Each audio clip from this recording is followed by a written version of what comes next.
Olá, me chamo Gisele Aparecida de Souza Araújo, sou professora no Colégio Pedro II, especialista em técnica de representações gráficas pela Universidade Federal do Rio de Janeiro e aluna do programa de pós-graduação Cultura, Patrimônio, Cultura e Sociedade da Universidade Federal Rural do Rio de Janeiro. Vim apresentar o trabalho intitulado Calçadas de Copacabana, Paisagem Cultural e Turismo no Rio de Janeiro.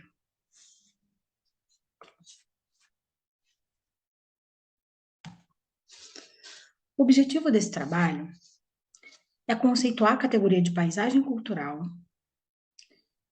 utilizando as cartas patrimoniais e traçando uma evolução dessa categoria do patrimônio. Fazer algumas considerações sobre o turismo no Rio de Janeiro, mediante a inclusão da lista de patrimônio cultural da humanidade. Eu utilizo o conjunto urbano paisagístico de Copacabana como exemplo, destacando alguns eventos que ocorrem na praia de Copacabana. Destaco as questões. Quais foram as diretrizes que permitiram que o Rio de Janeiro fosse classificado para a lista de paisagens excepcionais? Qual a importância das calçadas de Copacabana dentro desse sítio? Bom, aqui ao lado vemos a orla de Copacabana, com o conjunto urbano paisagístico, projeto de 1970, de Roberto Bulemax. Esse imenso tapete de pedra possui cerca de 4,2 quilômetros de extensão ao longo aí da Avenida Atlântica. Conjunto urbano paisagístico, ele é composto de calçadas centrais, laterais, canteiro central, espécies arbóreas, sendo considerado o maior exemplo de obra aplicada existente no mundo, devido à sua grande extensão, né? Bom, o projeto de Roberto Bulemax só foi possível graças a um aterro urbano para ampliação da faixa de areia na praia de Copacabana. Os objetivos, na época, além de ampliar a faixa de areia, foi a passagem da tubulação de esgoto e evitar problemas relacionados à ressaca, a qual a praia de Copacabana sofria bastante. Essa foto de 1921 mostra aqui parte da calçada destruída devido a uma ressaca. Bom, esse padrão de ondas, que é a marca do Rio de Janeiro, cartão postal do Rio de Janeiro, ele não é de Roberto Bulemax, ele já vem de 1906. Então, Roberto Bulemax manteve esse padrão de ondas, só que paralelo ao mar, como faz parte da reconstrução na década de 30, como essa outra foto, de 1930. Então, ele manteve o padrão de ondas, só que ampliando ele para ficar proporcional à sua obra. Então, antes, em 1906, o padrão de ondas era perpendicular ao mar, passando após as obras na década de 30 a ser paralelo ao mar. Esse desenho ele veio de Portugal e se tornou aí símbolo da praia carioca. Ele fazia parte de algumas cidades de Portugal, mas o mais antigo deles seria na Praça do Rossio, em Lisboa. Bom, o calçadão de Copacabana, todo o conjunto paisagístico, ele é protegido através de tombamento, né? Ele é protegido a nível estadual desde 1991 e a nível municipal desde agosto de 2009, e agora, né, como parte do Sítio de Patrimônio Cultural da Humanidade. As cartas patrimoniais. Não se falava, né, lá no início, em 1930, em paisagem cultural e patrimônio natural. Só a partir de 1972 é que começou a se pensar nessa questão do patrimônio natural. Em 1931, se pensava em natureza relacionada a monumentos, como a jardins de palácios e igrejas e museus, enfim. Só a partir de 1972, com a criação aí, né, do Fundo de Patrimônio Mundial e a lista de Patrimônio Mundial, é que começou a se pensar em patrimônio cultural e natural também. Mas só a partir de 1992 é que essa categoria paisagem cultural passou a existir definitivamente, só que subdividido em 3 subcategorias.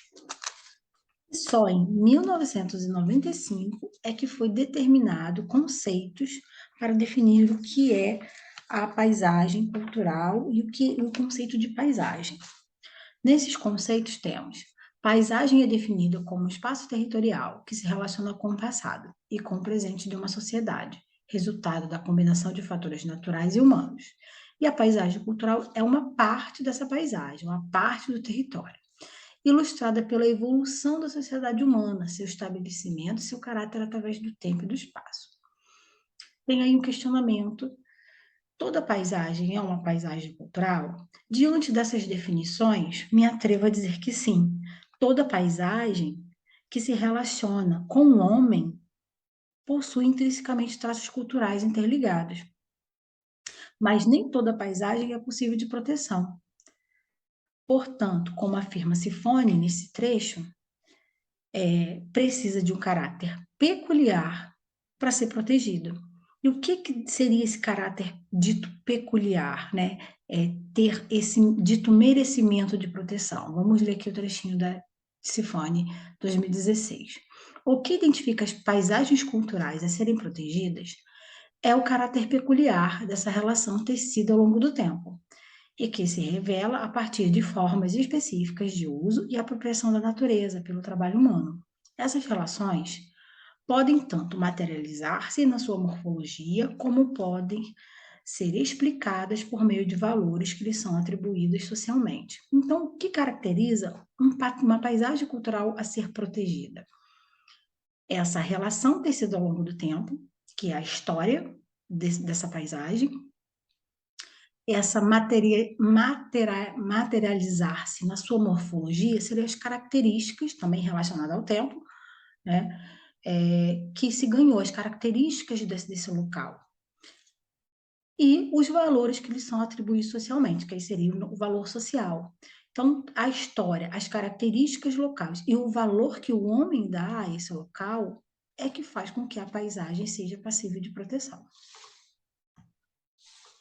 Paisagem Cultural da Humanidade, Unesco. Rio de Janeiro, paisagens cariocas entre a montanha e o mar. Esse foi o título dado pelo IPHAN em 2009 para apresentar a candidatura do Rio de Janeiro à paisagem cultural, na tão famosa lista de patrimônio mundial.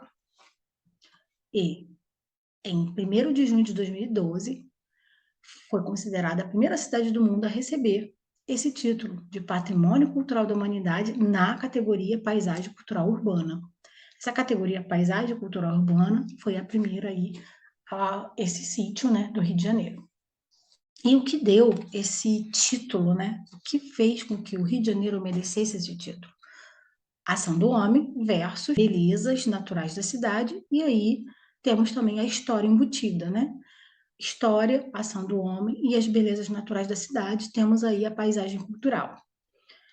As características que conferiram o título de paisagem cultural à cidade do Rio de Janeiro foram fundamentadas nos critérios 1, 2 e 6. Esses estabelecidos pelas diretrizes aí para a Convenção do Patrimônio Mundial. Representar a obra-prima de um gênio criativo. Eu vou citar apenas Copacabana, que é o foco, é o exemplo aqui do trabalho. Características de um gênio criativo, as calçadas de Copacabana estão dentro, né? Arte monumentais e planejamento urbano ou criação de paisagem. Mais uma vez, cito Copacabana. Tradições vivas, ideias, crenças, obras artísticas e literárias de significado universal e excepcional. E aí, mais uma vez, entra Copacabana, com o carnaval de rua, né, com as obras artísticas da música. Claro que eu não desmereço os outros espaços do Rio de Janeiro, que também fazem parte desse sítio. Paisagem cultural e o turismo. A lista de patrimônio mundial se tornou alvo de vários setores, desde os relacionados à área de preservação até os setores econômicos, como o comércio e o turismo, sendo utilizada não só como meio de salvaguarda da paisagem cultural, mas também como marketing e estratégia política com alcance global. E aí tem uma citaçãozinha aqui. O turismo internacional pode ser considerado Uma exportação invisível, uma vez que é grande gerador de divisas para o Brasil, sem enviar bens ao exterior, e sim comercializando paisagem, cultura e serviços turísticos. Então, é uma exportação invisível. E o foco é turismo, que atrai o turista, que é igual a lucro. Não deveria ser assim, mas infelizmente o desenvolvimento e potencial econômico gerado pela indústria do turismo, apesar de serem essenciais não apenas para gerar lucros, mas também para preservar e administrar esse próprio patrimônio, essa relação ela não é muito sólida. E aí o foco acaba se perdendo, né? Em vez de apenas preservar o bem, o foco se perde e se prioriza apenas os ganhos, se prioriza apenas o lucro. Então fica aí a crítica a essa questão. Turismo em Copacabana é um exemplo disso.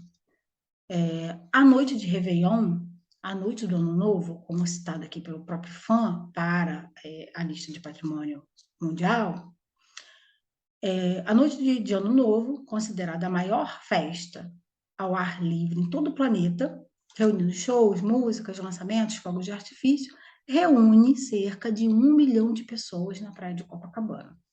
Um outro exemplo disso é o Carnaval, tá? Aqui um exemplo aqui da foto, no Bloco Favorito em 2017, que juntou aí quase 8 mil foliões em Copacabana. Então, o desequilíbrio turístico pode trazer, né, traz efeitos indesejados, tanto ambiental quanto sociocultural, quando se excede o suporte das praias e da infraestrutura turística do local. Fica a crítica a esses mega eventos que acontecem na Orla Carioca, especificamente aí da praia de Copacabana. A atividade econômica que gira em torno do mercado turístico é muito grande no Brasil, devido ao clima tropical, ao verão, enfim. O turismo no litoral não precisa desses eventos mirabolantes, mas sim de um turismo consciente que deve ser estimulado por ações de planejamento e gestão adequada. E é pensando nessa relação entre homem e natureza e na peculiaridade que uma paisagem cultural precisa ter para ser protegida, é que aí volta às calçadas de Copacabana e todo o seu conjunto urbano paisagístico que contemplam esses requisitos. E aí temos o requisito de valor histórico e paisagístico, a obra de arte, a autenticidade, o símbolo nacional e local, além da característica do povo carioca inconfundível, que também se integra a essa obra. O jeitinho brasileiro, o carioca da gema, o povo alegre e festeiro, que integrado a Copacabana, faz de Copacabana um pedacinho tão importante aí do Brasil. Para finalizar, deixo aqui um pedido, né, que devemos cuidar desse bem, desse espaço, para que as nossas futuras gerações possam desfrutar dele. Preservar esse bem significa preservar a história, preservar a natureza e preservar a característica de um povo. É isso. Muito obrigada.